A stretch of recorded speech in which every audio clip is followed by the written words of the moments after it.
In this battle, we are taking on DungeonnoobP, and if you guys are consistent viewers of the channel, you will notice, man, because I've battled him multiple times before, and recently he reached out to me because he did want to have a battle once again in Rorian Legacy, and he has his brand new Mega Slowbro team here, which is really cool. So anyways, I mean, this is actually a really scary team if you come to think about it. Now, I don't know too much about the Decidueye, although the Heatran, the Tyranitar, and the Glasgow are really good Pokemon. I'm mainly scared about that Tyranitar there because it has such a good matchup against the majority of my team, and even that Galvantula will be kind of problematic because I really don't have a good Pokemon to take on its stab combination, and I've never really have had a good combination recently. Like every time I've played it at the highest level, which is this level, it's just a Pokemon I'm not prepared for, especially the Life Orb compound I set, like that Thunder. And you know, even the Bug Buzz, it's gonna do some really big damage, so you gotta be mad careful when you're going up against this guy. So anyways, I wanted to leave a Klefki because it is actually a pretty good lead in my books. I mean, you can get paralysis for T-Wave, you can set up the spikes if you wanted to, and I noticed that this guy actually does not have a good anti-hazard Pokemon. I don't think he actually has one. Now, when I was in this battle, I actually did not realize that. That's the truth. Like, I came into this and I looked at his team and everything, but I didn't actually like remember it. And you know, one thing I'm going to be doing in the future, probably for higher level battles, is actually taking a screenshot of the opponent's team. And you know, of course, this guy is one of the top players in the Big Bronze scene. I wouldn't say like, you know, one of the best, but like he's up there, and he's like progressively improving. So I consider this like an elite level game right here. Like normally for like lower level games where you're taking on lower ranked players, you can kind of get away with just like, you know, taking it a bit easy, but against guys like this, you cannot slip, because you know they are going to be prepared.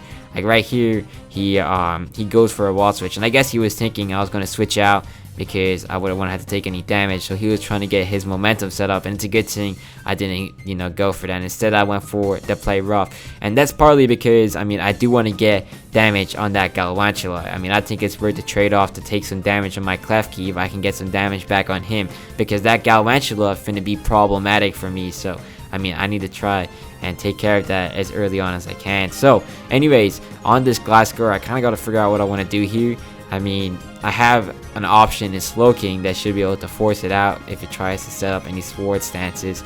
But really, Mandibuzz is probably one of the better checks here for Glasgow. Now, it's not really going to welcome in a Rock Slide, and even worse would be a sword stance followed up with a Z move. I think it's called Tectonic Crush, or maybe that's the ground one, but I'm talking about the rock one. That would definitely not be welcome for Mandibuzz, but you know, overall for most Glasgow sets, like even this one right here, Mandibuzz is, you know, a great option. And I've noticed that a lot of people these days running Glasgow are not running Toxic.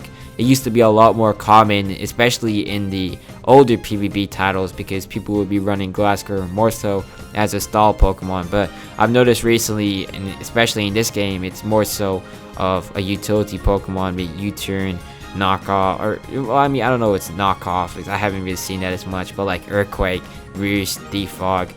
I used to run Defog on mines alongside knockoff, although I didn't really like it as much. I actually prefer my newer and more recent set of Glasgow where I'm running I think it's Sword Stance, Facade, Earthquake, and Roost, because I mean that actually does, you know, really good damage. I mean, it comes in and it's a really good late game, you know, cleaner. So anyways, I went for a U-turn on his Glasgow. I knew he was not going to stay in because he really can't do anything to Mandibuzz. I can do damage to him with Foul Play.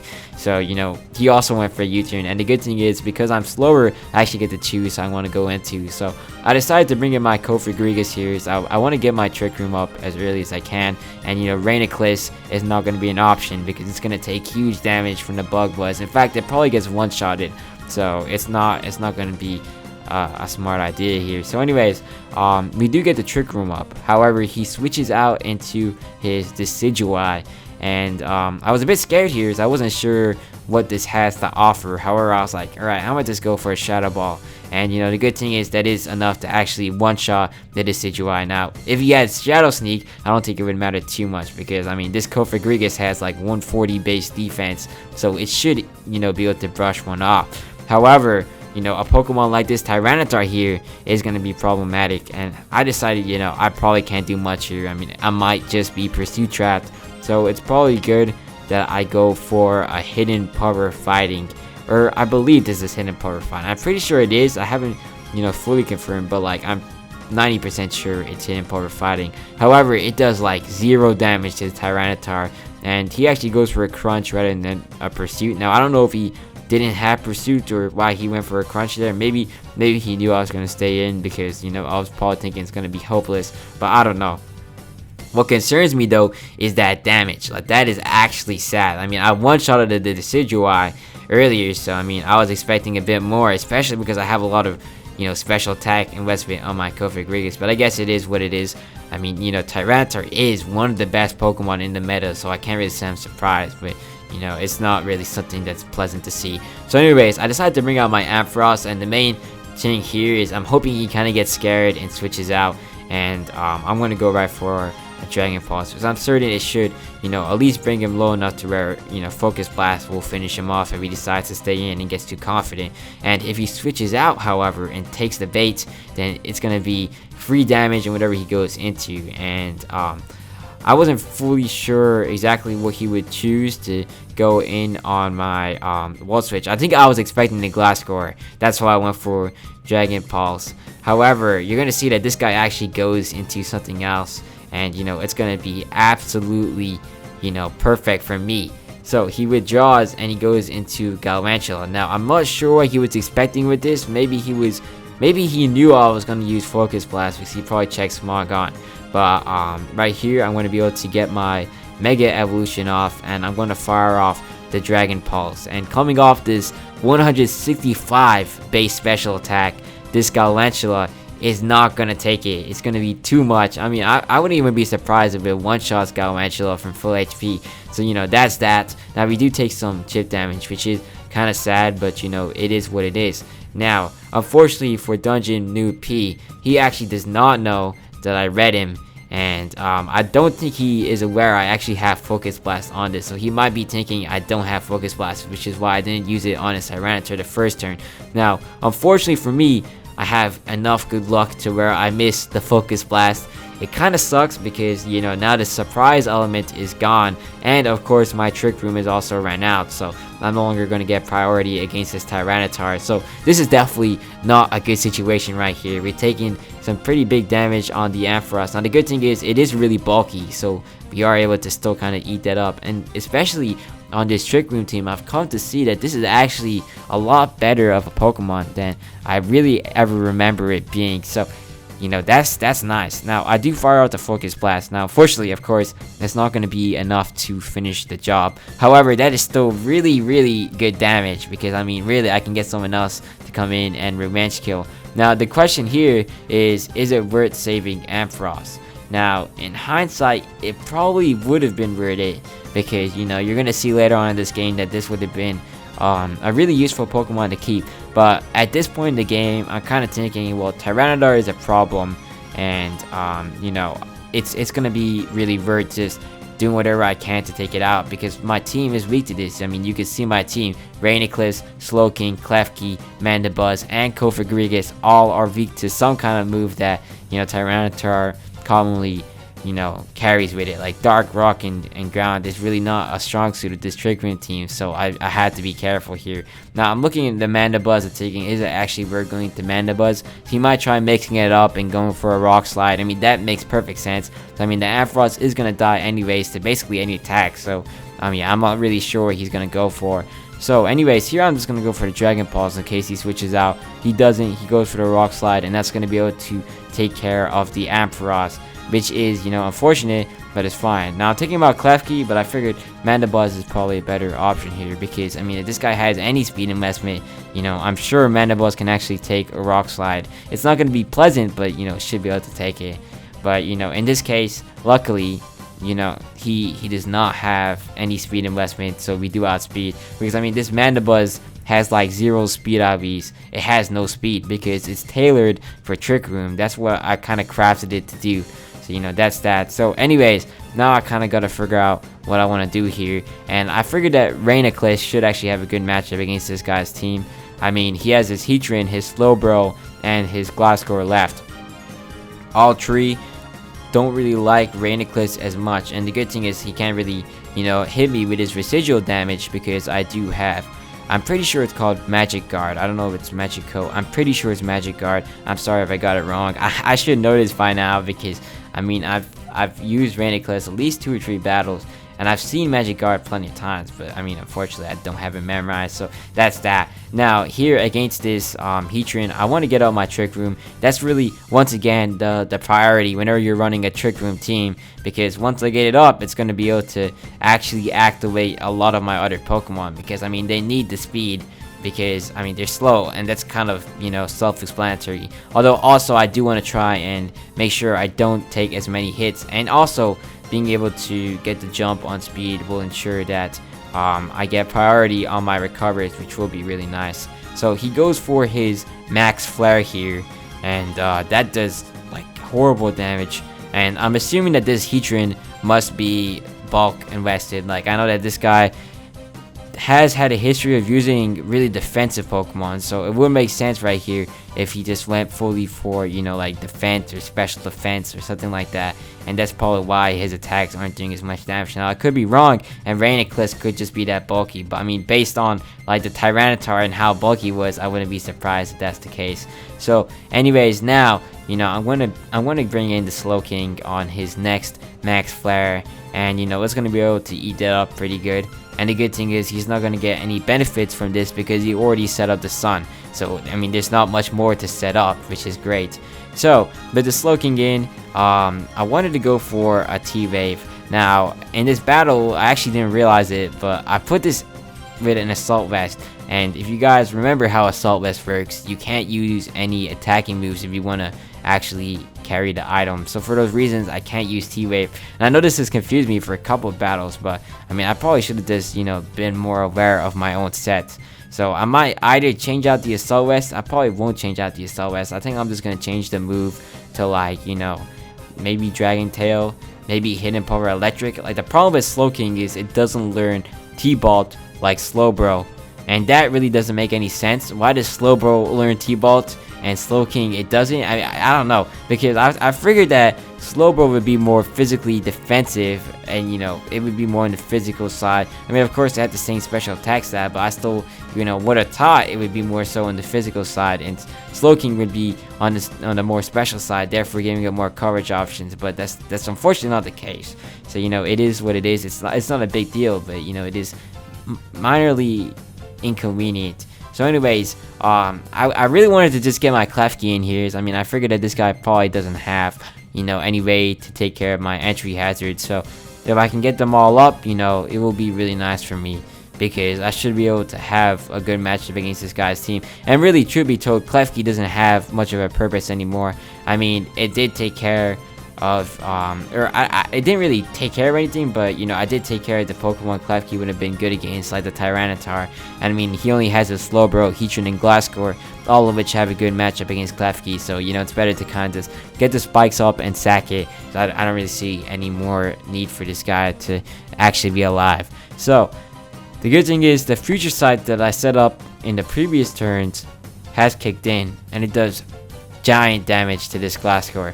Now, I was a bit confused because I never remembered actually investing much in my special attack, but I did look, and this is actually a modest Slowking. I probably messed it up when, you know, I got this guy set up, but you know, that's fine, because I mean, I will take that damage, although I might change it in the future to be more specially defensive so I can bring it in a little bit more easier, because I mean, bringing it in is going to be a lot more convenient than actually firing off high damage. Like, really, the question is, can it check a Pokemon like Glasgow? Now, if it's taking too much damage, it wouldn't be a good check.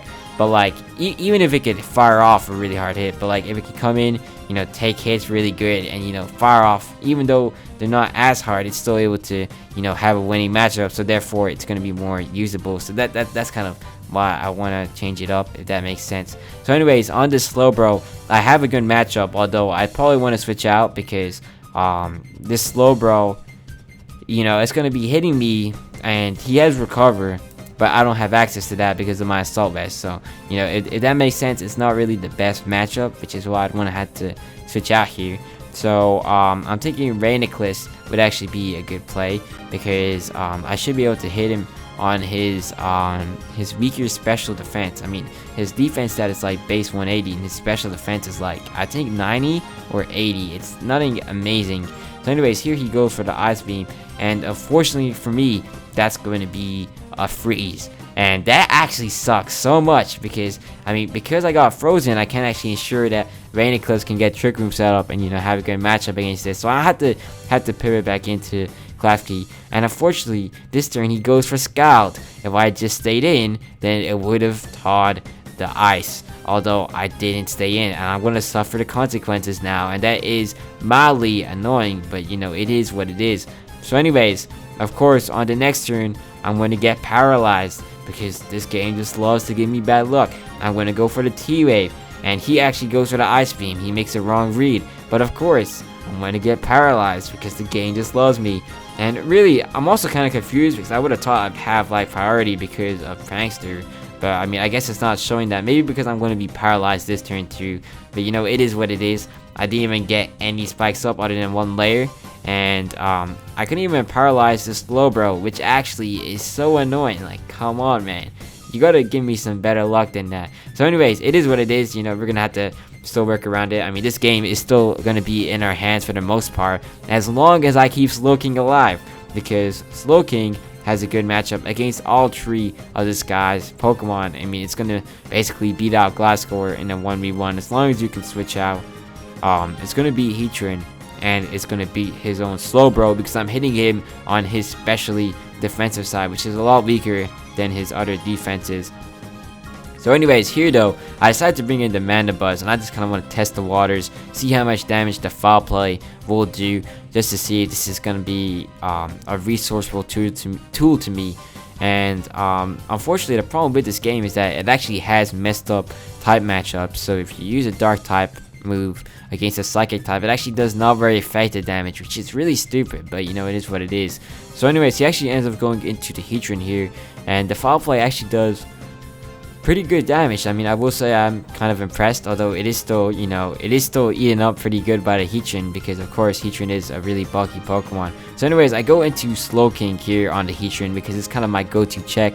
I mean, it's just an effective Pokemon to take care of it, and I'm glad I did that because, you know, you'll see that Mandibuzz is going to be really key later on in this game. So anyways, now I'm thinking I probably should just go for a Future Sight. This guy's gonna switch, and I do get that prediction correct because he does end up switching, and he brings in the Slowbro, which is gonna take some damage from the spikes, which is really nice. Like, if I could have gone 3 layers up, I would have been perfectly set up to, you know, wreak havoc. Although because Klefki decides to get paralyzed as many times as it does, I don't get that luxury. So now he's gonna go for a Slack Off, which makes sense, and I want to go for a Scald, and really I'm just kind of fishing for a burn here, and luckily for me, I get the burn. Now really all this guy needs to do to secure the win in this game is have Calm Mind. Now luckily for me, he doesn't have it, because if he did have Calm Mind, he probably would have won the game right here and right now, because I mean, all he'd have to do, Calm Mind, recover when he's low, and then Scald and Ice Beam, but instead he opted for T-Wave so he could paralyze my Pokemon. And because he went for that, he's not going to be able to actually clean out my teams. He's not going to really be able to boost his power levels. So anyways, here I'm going to try and set up my Trick Room. Like, if I could get it up, that would be most ideal, although actually considering I don't know if it's even going to help me against this Slowbro. So I decided to bring back the Slowking into this game so I can actually, you know, use it again, because I mean, it has a really good matchup here, and you know, I definitely want to kind of utilize that because he is kind of weak to this. So I'm going to go for a second row of Future Sight. He ends up going into the Glasgow, which is ALK, and you know, Future Sight is going to be deployed. So we're going to take some pretty bad damage from the burn. We're actually kind of close to half. Now, not fully there, but you know, we're getting there. So I do want to have to switch out again and ensure I can get my regenerator boost. And really, against this Glasgow, it's going to be a good idea to switch, because I mean, Mana Buzz basically comes in for free with very little consequence. So he's going to go into his slowbro on the Mana Buzz, and that's alright, because I mean, he's really low here. So I'm thinking I could actually finish the job. So I figured, what about I try going for a max darkness just to blast this guy. I mean, if he switches out, I'm not too concerned, because something's about to get blasted. So he goes for the withdrawal here and brings in the Glasgow, and I want to engage my Dynamax. Now really, I don't recommend using this feature in this game, because it's not functioning correctly. I mean, I go for the max darkness here, but you know, and of course you're first gonna have to go through this long animation, which is mildly annoying. I mean, it's kind of cool, but like, you know, it gets annoying after a while, and there's no way to skip it or anything. And then we're gonna get a special defense drop.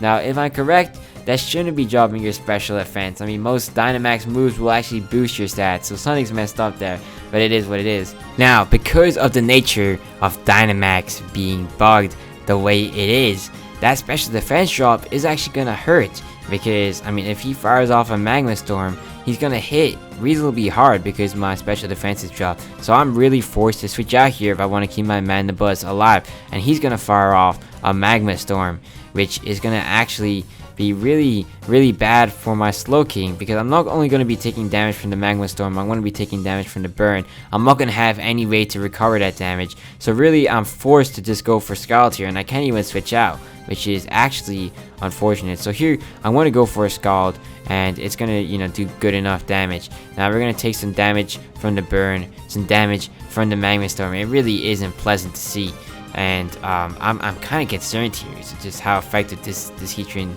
is actually being. So he goes for the Magma Storm. The good thing is we do survive to tell the tale, and we take out the Heatran, and you know, that's one more threat removed. He's no longer got his Glasgow, he's no longer got his Heatran. Now all he has is his final line of defense, his last stand, which is his Mega Slowbro. So he rips out the Mega Slowbro. It's so close to dying. The spikes really brings it low. I'm going to just try and finish it off with the foul play.